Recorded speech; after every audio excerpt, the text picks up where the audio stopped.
অন্য এটা ব্লগলৈ আপোনালোকক স্বাগতম জনাইছোঁ। চাওকচোন, একে লগতে ৰোৱা এটা পুলিত পানী পৰাৰ কাৰণে ইমান ধুনীয়াকৈ বাচি গ'ল, আৰু এয়া ওপৰত চাৰ্টখন আছিলে পানী নপৰাৰ কাৰণে এয়া ইমান ধুনীয়া পুলিটো শুকাই গ'ল। অৰ্থাৎ ফুলক পানী দৰকাৰ হয়। ঠিক এনেকুৱা কথা ইয়াতো যিকেইটাই অকণ অকণ বৰৈ ওপৰৰ পৰা পানী পালে সেইকেইটা ধুনীয়াকৈ বাচি আছে, আৰু যিটো একেবাৰে পানী নাপালে এইটো একেবাৰে মৰহি গ'ল। আৰু এটা কথা ইয়াতে কৈ দিছোঁ, নয়নতৰা ফুল সকলোৱে চিনি পায় বাৰু, সকলোৱে ঘৰত আছেই চাগে। এইটো মই টাপত দিয়াৰ কাৰণে ধৰি লওক ফুলিছে, এনেকৈ সৰু হৈ আছে। যদি আপোনালোকে মাটিত ৰুৱে চাবচোন, ইমানেই ইয়াৰে ফুল হৈ যায় নহয়, একগাল হৈ যায়, উঘালি পেলাই দিবলগীয়া হয়। কিন্তু যদি এনেকৈ টাবত দিয়ে এই নয়নতৰা ফুলটো, তেতিয়াহ'লে এইটো বেছিকৈ নহৈ নাযায় আৰু বেছি ডাঙৰ জপজপীয়া হৈ নাযায়, ধুনীয়াকৈ এনেকৈ থাকে। গতিকে টাবতে এনেকুৱা ফুলবোৰ দিব লাগে। বান্ধৱীসকল, কি কৰিছা? খোৱা বোৱা কৰিলা নাই? চাহ তাহ খালানে? মই আকৌ উঠি কাম বন কৰি এতিয়া আজৰি হৈছোঁহে। চোৱাচোন, আজি এটা ব্লাউজ পিন্ধিছোঁ, এইটো মই ফ্লিপকাৰ্টৰ পৰা লৈছিলোঁ 150 টকা। আৰু কি হয়, এইটো কালাৰ যেতিয়া ব্লাউজ পিন্ধিবা নহয়, মুখত কিবা এটা উজ্জ্বলতা আহে নহয় জানো? তোমালোকেও পিন্ধি চাবাচোন। যি কি নহওক, তোমালোকে বাৰু গাঁও ভাল পোৱা নে টাউন ভাল পোৱা?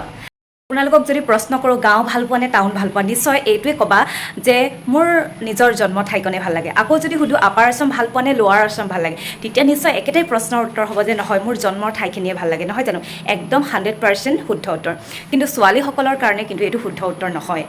হয়, কোনটো সময়ত নহয়, যেতিয়া ক'ব ন বিয়াৰ কথাটো আহিব ন, বেলেগ এটুকুৰা ঠাইলৈ যে যাব, সিহঁতে নিজে চুজ কৰিব, নাই মোৰ টাউন ভাল লাগে, মই টাউনৰ ফেমিলি এটা বিচাৰোঁ, বা গাঁৱৰ টাউনৰ ছোৱালী এজনীয়ে ভাবিব নাই নিজৰ যেনেকুৱা ফেমিলিটো তেনেকুৱাই বিচাৰিব, নহ'লে এটা সৰু পৰিয়াল বিচাৰিব।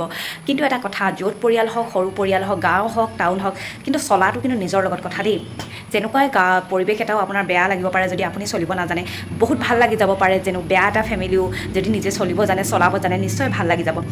ইয়াতে এটা টিপছ দিছোঁ যে আজিকালি মানুহক চলোৱাটো কিন্তু ইমান সহজ কথা নহয়। নিজে যিমান চলাব, মানে নিজৰ ঘৰখনত চলাব জানিলেও কিন্তু শহুৰৰ ঘৰখনত, হাজবেণ্ডৰ ঘৰখনত মানুহ চলোৱাটো ইমান সহজ কথা নহয়। সেইটো কাৰণে মই এটা টিপছ দিছোঁ, নিজৰ যিটো দায়িত্ব, যেনেকৈ ৰাতিপুৱা কামখিনি কৰা দায়িত্ব, সকলোকে মাতবোল কৰা দায়িত্ব, কেয়াৰ লোৱা দায়িত্ব, নিজৰ দায়িত্বখিনি কৰা, আৰু কাকো গুৰুত্ব নিদিবা। নিজৰ কামখিনি কৰি, নিজৰ যিখিনি কেয়াৰ সেইখিনি কৰি নিজক টাইম দিয়া, নিজৰ কথা ভাবা।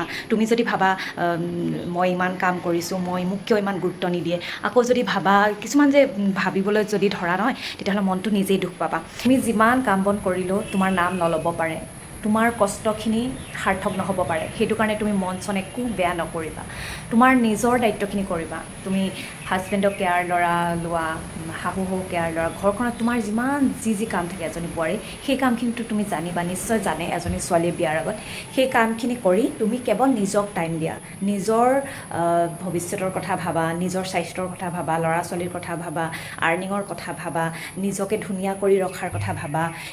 তুমি বেলেগে তোমাক কেয়াৰ লৈছেনে নাই, বেলেগে তোমাক গুৰুত্ব দিছেনে নাই, এই কথাবোৰ যদি তুমি গুৰুত্ব দি থাকা, চিন্তা কৰি থাকা, কিন্তু তুমি কেতিয়াও সুখী হ'ব নোৱাৰিবা। সেয়া গাঁৱেই হওক, টাউনেই হওক, সৰু পৰিয়ালেই হওক বা ডাঙৰ পৰিয়ালেই হওক, চব পৰিয়ালতেই এজনী ছোৱালীৰ নিজৰ দায়িত্ব থাকে। সৰু পৰিয়ালতো তুমি সেই ভাত আঞ্জা ৰান্ধিব লাগিব, হাজবেণ্ডক কেয়াৰ ল'ব লাগিব, শহুহাৰক কেয়াৰ ল'ব লাগিব, আৰু আৰু এখন ডাঙৰ পৰিয়ালতো চলা আৰু অকণমান অসুবিধা হয়, কাৰণ তাত জা জলি থাকে। জা জলিবোৰ মাজতো কম্পিটিশ্যন লাগি যায়, নহয় জানো?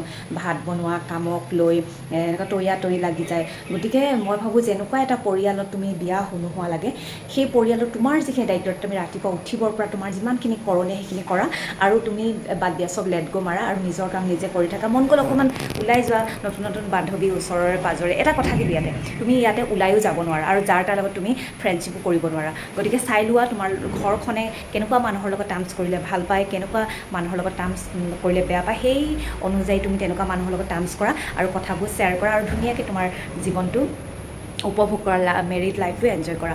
বাৰু যি কি নহওক, আন দিনাৰ দৰে আজি মোৰ ভিডিঅ'ত সংলগ্ন কৰিম, শব্দই নুফুটিছে, কাৰণ ঘৰত ইমানকৈ কথা কৈ থকা নহয়। এনেকৈ ওপৰলৈ আহি পেলাই মানে ভিডিঅ'তে যদি দুই এষাৰ কথা কওঁ, বাকী এনেকৈ চুপকৈ থাকোঁ যে, সেইটো কাৰণে দীঘলীয়া শব্দবোৰ মানে নতুনকৈ আকৌ আপোনালোকৰ লগতে এনেকৈ কৈ অভ্যাসটো কৰিব লাগিব। আৰু ইয়াৰ ছোৱালীও ডাঙৰ হৈছে, তাইকো এতিয়া স্কুলত দিব লাগিব। স্কুলত দিয়াৰ লগে লগে এগৰাকী মাতৃটো বহুত দায়িত্ব আহি পৰে। এনেকুৱা হয়, নতুনকৈ স্কুলত যোৱা নিচিনা হয়, নহয় জানো? বাৰু যি কি নহওক, আজি মই সংলগ্ন কৰিম 7 জুন জুন 2023 চন। তেতিয়া মোৰ বেটীৰ 7 মাহ আছিলে। 7 মাহতে মই বেটীক চুলি খুৰাই দিছিলোঁ। অৱশ্যে এটা কথা দেই, চুলি বোলে কেতিয়াও খুৰাব নালাগে। আগতে আমাৰ দিনত সৰুকালত নিয়ম আছিলে যে 3 দিনত যেতিয়া বাছ ওলায় তেতিয়াই চুলিটো খুৰাই দিয়ে, কয় সেইটো বাঢ়ি চুলি, সেইটো চোৱা চুলি ৰাখিব নাপায়। কিন্তু বিজ্ঞান মতে কি হয়, 5 বছৰলৈকে কেতিয়াও চুলি খুৰাব নালাগে, কাৰণ সিহঁতৰ মগজুটোত বহুত কষ্ট পায়, তেতিয়া মগজুত অকণমান এফেক্ট পৰে। গতিকে কিন্তু আগৰ দিনৰ নিয়ম আৰু এতিয়াৰ কিছুমান মানুহে মানা হৈছে, আজিকালি 5 বছৰলৈকে চুলি নাকাটে। মই কিন্তু 7 মাহতে চুলিবোৰ খুৰাই দিছিলোঁ। পিছত গম পালোঁ নালাগে বুলি, গালিও খাইছোঁ বাৰু। এতিয়া তাৰ সেই দিনৰ ভিডিঅ'বিলাক মই থৈ, অকল 7 জুন 2023 সেই দিনটোৰ ভিডিঅ'খিনি মই থৈ দিছোঁ, আৰু সেইখিনি ডিলিট কৰিবলৈ একেবাৰে মন যোৱা নাছিলে। কিন্তু এতিয়া ভালে পাইছোঁ, এটা সুবিধা পাইছোঁ যে এনেকৈ ৰাখিব পাৰি, বেলেগকো দেখাব পাৰি, নিজেও পিছত চাব পাৰি, আৰু বেটীও পিছত সেইবোৰ চাব পাৰিব। গতিকে 2023 চনৰ 7 জুনৰ সেই ভিডিঅ'খিনি মই সংলগ্ন কৰিম, যিখিনি ভিডিঅ'ত বেটীৰ চুলি কটা ভিডিঅ'টো, অৰ্থাৎ বেটীৰ চোৰাকৰণৰ। চাই থাকিব দেই মোৰ ভিডিঅ'বোৰ।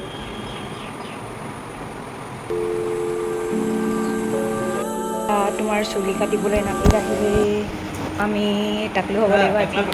এইয়া আহিলে চুলি কাটিবলৈ, এইয়া চব চুলি কাটিবলৈ।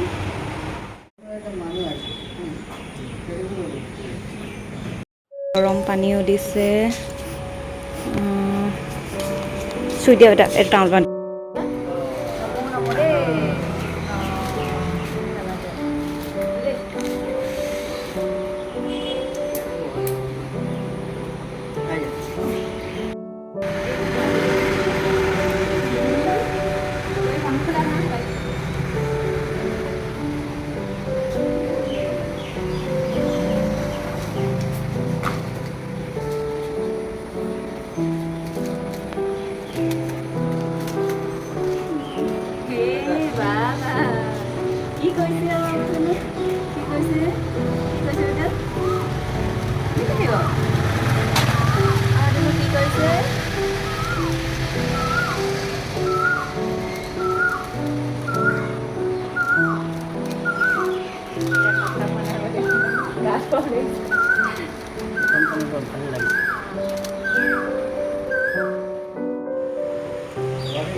Itu কি হয়?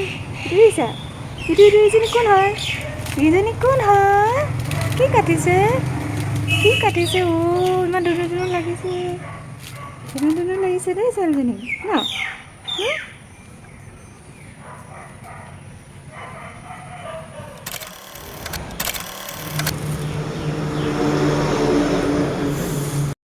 চুলি কাটি হৈ গ'ল বেটি, টাকলু হৈ গ'ল বেটা, হৈ গ'ল টাকলু।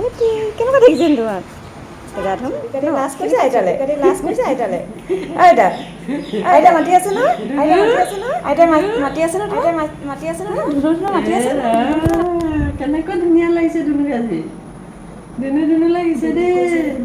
দুখ কৰিছে নি? দুখ কৰিছে নি? জন্ম চুলিকেইডাল লৈ গ'ল। কিবা এটা মনত হেৰি পাইছে।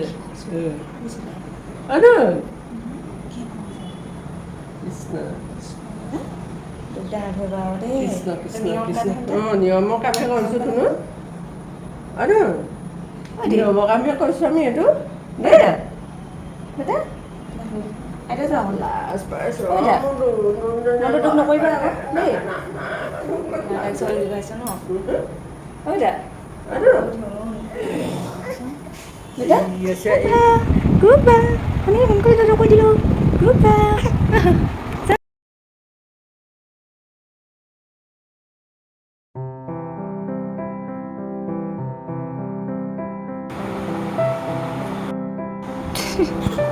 মায়ে কেনেকৈ পৰ্দা কৰি দিছে ন এইটো। এইটো কেনেকুৱা লাগিছে দেখি, এইটো কেনেকুৱা লাগিছে। কেইটা মাৰি দিছাচোন, তোমাৰ ইয়াত ঘামচি উঠিছে যে, সেইটো কাৰণে মূৰতো অকণ পাউডাৰ লগাইছোঁ দেই। কেনেকুৱা দেখিছে, এতিয়া কেনেকুৱা দেখিছে তোমাক, কেনেকুৱা দেখিছে ছোৱালীটো। এইটো টাকলুটো কেনেকুৱা দেখিছে, টাকলুটো কেনেকুৱা দেখিছে।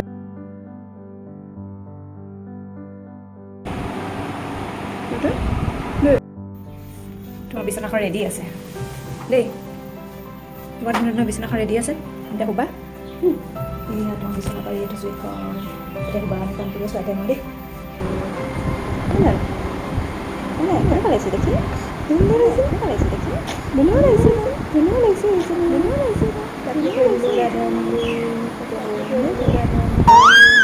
গা ধুই আনিলোঁ আমাৰ ছোৱালী চুলি কাটি দিলে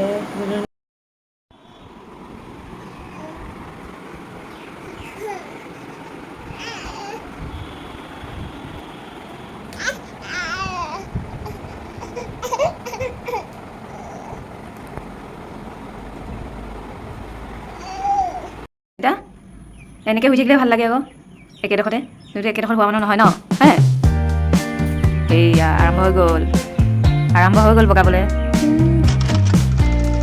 ক'ব লাগে